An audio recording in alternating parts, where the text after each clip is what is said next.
सास से पहली मुलाकात। कैसे टीना की सास उसके लिए सबसे बड़ा सपोर्ट सिस्टम बन गई। आइए टीना और उसके सास की पहली मुलाकात देखें।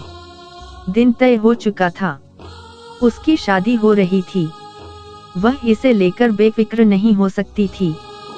टीना ने अपने कैरियर को बनाने के लिए वर्षों मेहनत की थी। वह अब साकार होने वाली थी, लेकिन नहीं, कोई उसकी नहीं सुन रहा था।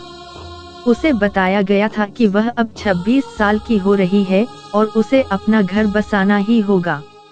बहुत हो गया कैरियर बनाना। तो टीना इस वक्त एक सुनार की दुकान में अपनी भावी सास के साथ चुपचाप खड़ी थी।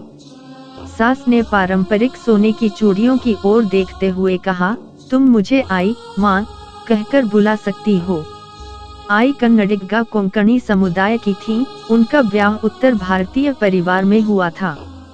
तो एक बात तो तय थी कि उन्होंने अपने ससुराल में तालमेल बिठाने के लिए काफी मेहनत की होगी। आई एक स्वाभिमानी महिला थी, जिसे देखकर यह एहसास होता था कि वह दृढ़ और खुद को श्रेष्ठ समझती है।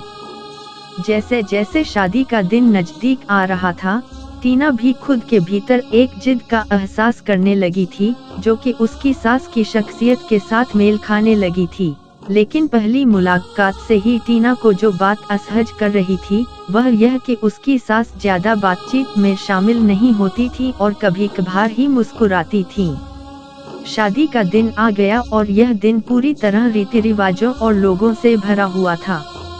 जब विदाई का वक्त आया, तो टीना को यह पता था कि वह अगले ही दिन अपनी मां के घर लौट आएगी।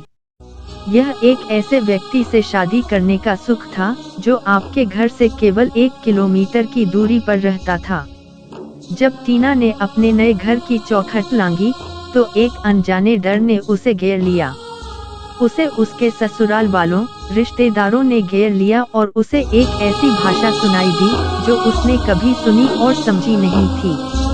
एक वयस्क और परिपक्व महिला होने के बावजूद टीना वहां से भागकर किसी कोने में बच्चे की तरह छुप जाना चाहती थी। एक अनजाने कमरे में अटैचियों के ढेर के बीच बैठी टीना को अब एक डर और विचित्र परिस्थिति के आभास ने घेर लिया था।